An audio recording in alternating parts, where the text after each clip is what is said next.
Hi, this is Geetanjali. आज की इस वीडियो में हम डिस्कस करेंगे इंडियन एविडेंस एक्ट के multiple choice question. First question है, इंडियन एविडेंस एक्ट किसके द्वारा ड्राफ्ट किया गया था? तो इसका आंसर होगा option B, sir James F Stephen. Next question है, लॉ ऑफ एविडेंस में क्या क्या चीज़ें हैं? तो इसका आंसर होगा option B, legal rule of evidence जो हैं वो लॉ ऑफ एविडेंस में दिए गए हैं। यानी कि फर्स्ट ऑप्शन इन्होंने दिया है ordinary rules of reasoning, second है legal rule of evidence, third है रूल्स ऑफ लॉजिक। तो जो एविडेंस एक्ट में दिया गया है वो है option B, legal rule of evidence. Next question है, relevancy and admissibility Indian Evidence Act में क्या है? तो इसका आंसर होगा ऑप्शन सी, ना तो ये सिनोनियम है और ना ही को एक्सटेंसिव है। तो इसका आंसर होगा ऑप्शन सी। नेक्स्ट क्वेश्चन है, सेल्फ रिगार्डिंग स्टेटमेंट का क्या मतलब है? तो इसका आंसर होगा option C, self regarding statement self serving हो सकती हैं और सेल्फ हार्मिंग भी हो सकती हैं। यानी सेल्फ रिगार्डिंग मतलब अपने बारे में कही गई स्टेटमेंट, तो अपने बारे में जो भी पर्सन स्टेटमेंट दे रहा है वो अपने फेवर में भी दे सकता है और अपने अगेंस्ट में भी दे सकता है।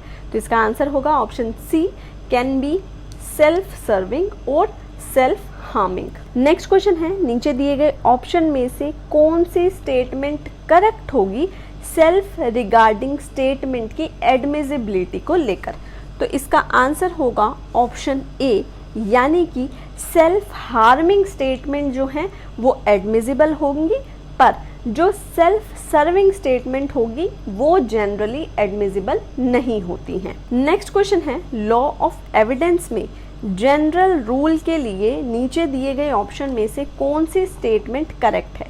तो इसका आंसर होगा ऑप्शन डी, यानी कि लॉ ऑफ एविडेंस में जनरल रूल है कि एक ओपिनियन, चाहे वो किसी मैटर ऑफ फैक्ट पे हो या फिर मैटर ऑफ लॉ पे हो, वो इररेलेवेंट होगी। यानी ओपिनियन है मैटर ऑफ फैक्ट और मैटर ऑफ लॉ पे, वो इररेलेवेंट होगी। ये जनरल रूल है। तो इसका आंसर होगा ऑप्शन डी। नेक्स्ट क्वेश्चन है, इंडियन एविडेंस एक्ट किस पर अप्लाई होता है?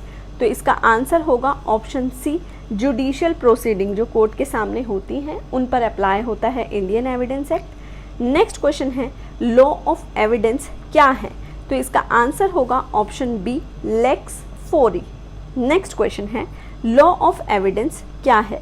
तो इसका आंसर होगा ऑप्शन बी, ये एक एडजेक्टिव लॉ है। नेक्स्ट क्वेश्चन है, फैक्ट कैसे हो सकते हैं? तो इसका आंसर होगा ऑप्शन सी, फैक्ट फिजिकल भी हो सकते हैं और साइकोलॉजिकल भी हो सकते हैं। तो आंसर हुआ option C, physical as well as psychological facts. Next question है, इंडियन एविडेंस एक्ट में फैक्ट का क्या मतलब है? तो इसका आंसर होगा ऑप्शन सी, यानी कि फैक्टम प्रोबेंडम भी और फैक्टम प्रोबेंस भी। तो इसका आंसर होगा ऑप्शन सी। नेक्स्ट क्वेश्चन है, फैक्ट इन इशू का क्या मतलब है? तो इसका आंसर होगा ऑप्शन बी, एक ऐसा फैक्ट जो कि पार्टीज द्वारा डिस्प्यूटेड है कि क्या ये फैक्ट एग्जिस्ट करता है या ये फैक्ट एग्जिस्ट नहीं करता है। यानी कि मेनली एक ऐसा फैक्ट जो कि डिस्प्यूट में हो उसे हम कहेंगे fact in issue. Next question है, इंडियन एविडेंस एक्ट में एविडेंस का क्या मतलब है और इसमें क्या इंक्लूड होता है? तो इसका आंसर होगा ऑप्शन सी, यानी कि एविडेंस का मतलब है ऑक्यूलर एंड डॉक्यूमेंट्री एविडेंस दोनों। नेक्स्ट क्वेश्चन है, प्रोपोजिशन है इंडियन एविडेंस एक्ट में जिसमें फर्स्ट प्रोपोजिशन है एफिडेविट इज एन एविडेंस। क्या एफिडेविट एविडेंस है? नेक्स्ट प्रोपोजिशन है everything produced before the court for inspection is evidence. Third है anything of which judicial notice can be taken as evidence. Fourth है written statement of an accused is evidence. अब हमें बताना है कि कौन सी प्रोपोजिशन ट्रू है और कौन सी फॉल्स है। तो इसका आंसर होगा, यानी कि फर्स्ट जो है वो गलत है, बाकी सेकंड, थर्ड और फोर्थ जो है वो करेक्ट है। क्या थी फर्स्ट प्रोपोजिशन कि जो एफिडेविट होता है वो एविडेंस है, बल्कि एफिडेविट एविडेंस नहीं है। ये गलत स्टेटमेंट थी और इसके बाद जितने भी प्रोपोजिशन हैं ये सभी करेक्ट हैं। नेक्स्ट क्वेश्चन है प्रूफ ऑफ अ फैक्ट। एक फैक्ट का प्रूफ किस पर डिपेंड होता है? तो इसका आंसर होगा ऑप्शन बी, यानी कि not upon the accuracy of the statement but upon the probability of its existence. कि एक फैक्ट का प्रूफ डिपेंड करता है इस बात पे नहीं कि वो स्टेटमेंट कितनी एक्यूरेट है, बल्कि इस बात पे कि उस स्टेटमेंट के एग्जिस्टेंस में होने की कितनी प्रोबेबिलिटी है। तो इसका आंसर होगा ऑप्शन बी। नेक्स्ट क्वेश्चन है, standard of proof criminal case और सिविल केस में किस तरीके का होगा? तो इसका आंसर होगा ऑप्शन बी, क्रिमिनल केसेस में जो स्टैंडर्ड ऑफ प्रूफ होता है वो हायर होता है सिविल केसेस से। तो इसका आंसर होगा ऑप्शन बी। नेक्स्ट क्वेश्चन है, लॉ ऑफ एविडेंस में प्रिजम्पशन किस तरह की होती हैं? तो इसका आंसर होगा option C, both A and B, यानी कि प्रिजम्पशन ऑफ फैक्ट भी और प्रिजम्पशन ऑफ लॉ भी। नेक्स्ट क्वेश्चन है, प्रोपोजिशन इंडियन एविडेंस एक्ट में नीचे कुछ प्रोपोजिशंस दी गई हैं, हमें बताना है कि कौन सी करेक्ट है और कौन सी इनकरेक्ट है। जिसमें से फर्स्ट है, presumption of fact are always rebuttable. Second है, presumption of fact can be either rebuttable और इररिबटेबल। थर्ड है, presumption of law are always irrebuttable. Fourth है, presumption of law can be either rebuttable और irrebuttable. तो इसका answer होगा option B, यानी कि फर्स्ट और फोर्थ जो हैं वो करेक्ट हैं। फर्स्ट और फोर्थ पे क्या है, presumption of fact are always rebuttable. जो फैक्ट की प्रिजम्पशन होती है उसे आप हमेशा रिबट कर सकते हैं, तो ये जो है ये करेक्ट है।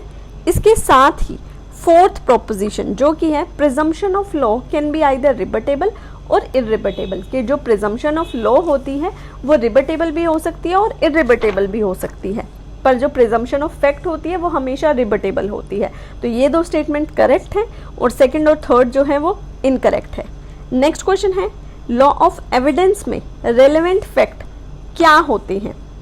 तो इसका आंसर होगा option A, must be legally relevant, यानी कि एविडेंस एक्ट में रेलेवेंट फैक्ट जो हैं वो हमेशा ही लीगली रेलेवेंट होने चाहिए। नेक्स्ट क्वेश्चन है, रेलेवेंसी क्या है? तो इसका आंसर होगा ऑप्शन ए, यानी कि क्वेश्चन ऑफ लॉ है जो कि रेज किया जा सकता है किसी भी टाइम पर। रेलेवेंसी क्या है? एक क्वेश्चन ऑफ लॉ है जो कि किसी भी टाइम रेज किया जा सकता है। नेक्स्ट क्वेश्चन है, question of mode of proof is. Mode of proof का जो क्वेश्चन है वो कैसा है?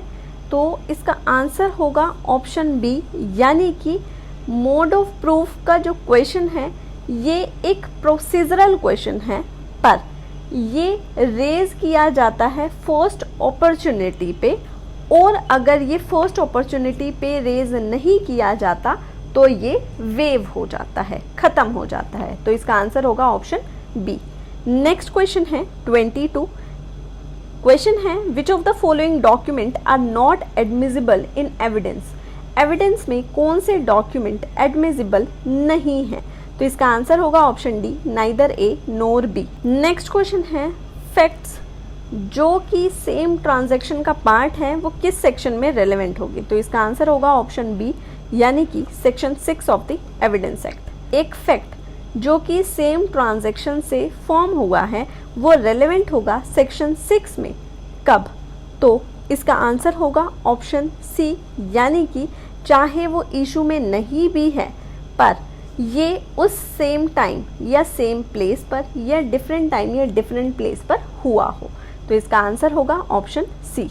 नेक्स्ट क्वेश्चन है, several classes of facts which are connected with the transaction in a particular mode are relevant, यानी अलग अलग फैक्ट क्लासेस ऑफ फैक्ट्स हैं जो कि एक दूसरे से कनेक्टेड हैं, वो किस सेक्शन में रेलेवेंट होंगे?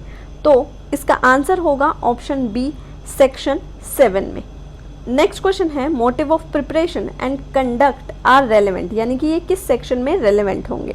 तो इसका आंसर होगा ऑप्शन सी, यानी कि सेक्शन 8 में। नेक्स्ट क्वेश्चन है, section 8 of Indian Evidence Act में क्या चीज़ दी गई है?